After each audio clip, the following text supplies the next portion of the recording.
Welcome to Dialogues from the President's Corner. I'm your host, Rosemary Plyven, along with Dr. Lawrence Sarda, president of Greensboro College.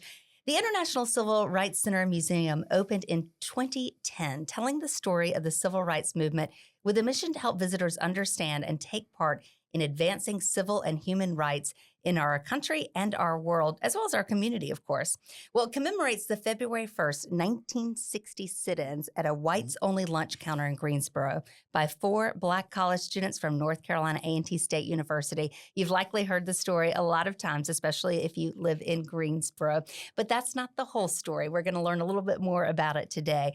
John Swaine is museum CEO. We're so pleased to have him with us here today. Thank you. Thank you for the invitation. Really glad to have you here. So let's just start, if you could, with just a general overview of the museum, Sure. its founding, and where it is today.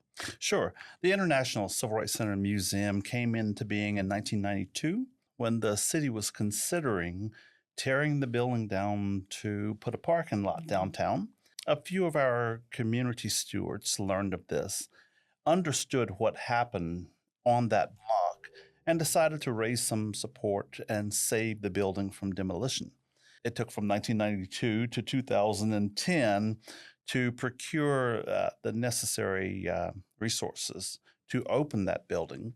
And now we welcome people from all around the globe. So I've worked with a dynamic team for the past 15 years, and they are in it as much as I am, 7 days a week.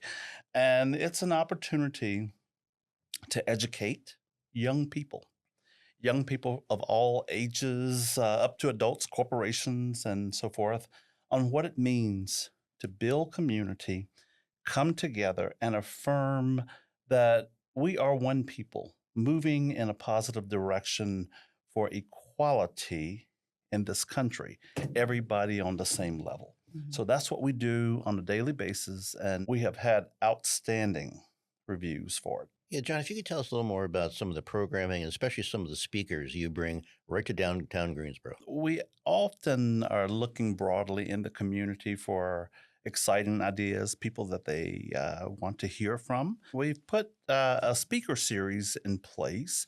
I know everybody's doing speaker series, but there are some folks who speak to civil and human rights issues.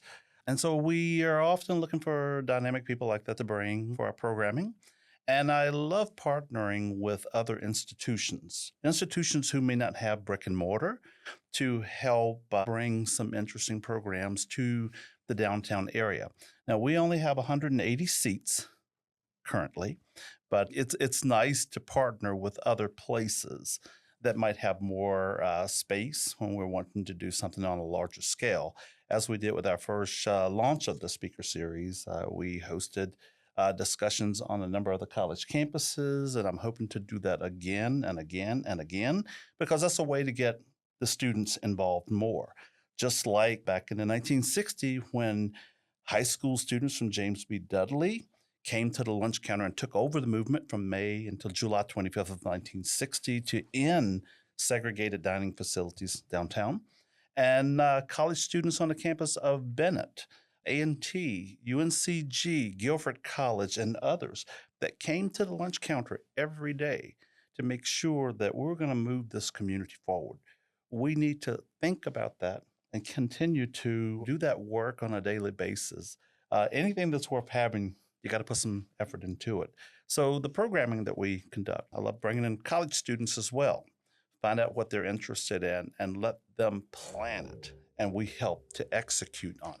So. And I would add that 1960, that was just a few years after Greensboro College became not only coeducational, but also integrated. Okay. And Greensboro College did have students who were part of that rotation after the initial sit-in. Yes. And so I've had a chance over the years to talk to a few of those who participated, although most of them are gone now. And it was a very meaningful experience for them. Yeah. And often we are trying to get 2 sit-in participants to be honored. I think we need about 4 or 5 of them with the way people are aging out and can't travel anymore. But we hold our annual fundraising event, the gala, to commemorate their historic activities right here in this city. And now we have a whole new generation of people stepping forward and wanting to pick up that mantle and build a better community and a better world. Yeah. And we talk about the four so much Yes, and so important, but they needed all the other people to keep coming, the absolutely. students from all the local colleges, from the high schools, the community members, the Hmm. business owners. I mean, and that's what I think when I think about it is what we can learn from it is that you don't have to be the first. That is correct. You just have to join. You just have to And start. You and do that's what I something. like discussing with young students. When we have those eighth graders in front of us, we often say, you have agency to make changes in your community, in your school, but it takes some understanding of what high school students in 1960 did. And when you say that to them, they kind of stand a bit taller in our front lobby when they're looking over at the A&T floor, understanding they were college students, but they didn't finish the job. It was high school students Hmm. who did the majority of the work. Yeah. And was it Dr. Martin Luther King who said you don't have to see the top of the staircase, you have to take the first step? Hmm. Yes, I'm not sure I got that quite right, but it's close. take that first step on faith.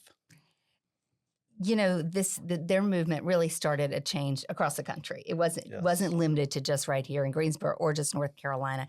What does it mean to you to step into that space every day and to be part of that legacy? That is such a huge Hmm. question. And it really concerns me every time I think about it because I did not grow up knowing this history, Hmm. didn't get to hear it every day.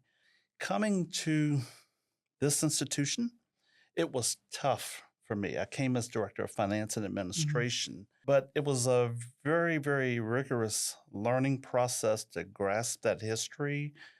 And when I was invited to California to do a presentation on this institution, it worried me a little bit because I had to do a lot of study in 3 weeks very quickly to really absorb the entire institution. But walking into it every day, I understand the shoulders of the people that I stand on. I'm here to help the older generation come back and heal, people in their mid careers, helping them to understand, and helping our young children to see what's at stake if they do not learn those lessons of the past. And we've had excellent, excellent letters from teachers to tell us what the impact of this education was on their classrooms. So I know that it's hard work. But I have to get up every morning and understand that you're doing something very positive for this community. And John, I was going to ask, I think you may have just answered the question. We're at a time, again, of cultural upheaval in many ways, and Oh, issues of my. gender and race and ethnicity and so on. What advice you might have for, especially in my case, college students, Hmm. as to what to pay attention to, how to get involved, how to deal with what they're having to deal with in everyday life. I'm going to tell you the one thing that I would encourage every human being on the face of this earth to do: take a DNA test and see who your family is. When you walk through life and you think that everybody in your past look like you, maybe, Hmm. but that's not always the case. Some interesting doors are open when you have to sit down and look at where your bloodline goes and where it is today. You're interfacing with your family. And I've had that experience in the last 3 years of finally coming to grips that I have a lot of ancestors who are Black and a lot who are white. And some I went to high school with and did not know that they were relatives of mine. So I would encourage people to tone it down a little bit and see the humanity in one another and understand that that person that you might have a misconception of could very well be your family. And some of those family, I've noticed they've only logged online one time and didn't come back. So Yeah, I've it, discussed this with John before. I did that not that long ago, and I took kind of a higher level genetic test because I'm the only male in my Hmm. generation. And share openly that I'm first generation American. My family is from Hungary. I'm Hungarian. But the test showed that I'm also part Asian and part Jewish, there you go. which has made our trip to Israel a few years ago that much more meaningful. Hmm. That was a very exciting trip to Israel. I would grow up reading the Bible about the Holy Land and places like that, but being there and seeing the people and seeing the places and learning the stories, it really brought things full circle for me.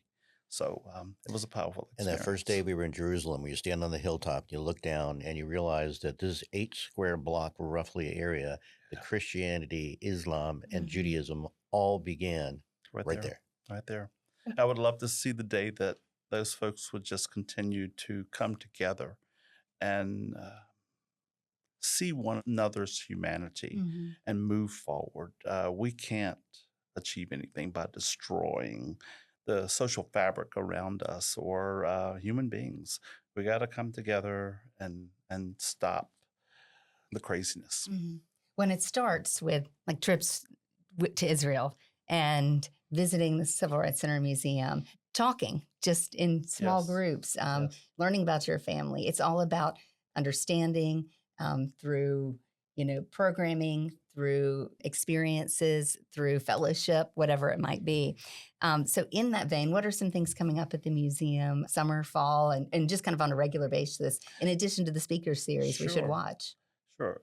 We're always looking at dynamic programs to bring to the community, and I encourage people to go to our website and take a look at the community calendar. We update it on a daily basis. So there are all kinds of programs that we have lined up, and especially on First Fridays, great opportunity to bring students from all of the campuses in. We're going to continue to always do those types of things. And then our golf tournaments that we hold in June and galas that we hold in July, speaker series, black and white ball. There's always a lot that's happening. A lot going on, for sure. It works me to death. And congratulations. Speaking of a lot of work, I know a lot went into getting the federal landmark designation, and that was a really big deal. That's a big deal. 8 years. Yeah. 8 years of work. And every time I got those emails, send one more thing, document this, document that. It was like, are we ever going to end this? On December 10th of last year, 2024, when the announcement came out, I got a telephone call from someone, said, congratulations. And I said, for what? You're in national news. I said, for what? The museum has been designated. I thought, oh, it's over for now. But it was a lot of work. And Dr. Will Harris and our consultants from Georgia State University, they put in outstanding work. While people are celebrating Christmas, we're downtown working really, really hard. But it's worth it. Yeah, it certainly is. It's And worth you're working all the time, doing a lot of good work. You can plan a visit. You can find out about all the good things happening at the International Civil Rights Center Museum. The website is sitinmovement.org. John, thank you for spending some time with us. Thank you for inviting me over. We Thank you for appreciate being with you. us. Yeah. Thank you. And thank you for spending a little of your time with us as well. Be sure to subscribe to Greensboro College's Dialogues from the President's Corner wherever you watch or you listen, and keep up with all the good things happening at Greensboro College by following us on social media at Greensboro College or online at greensboro.edu.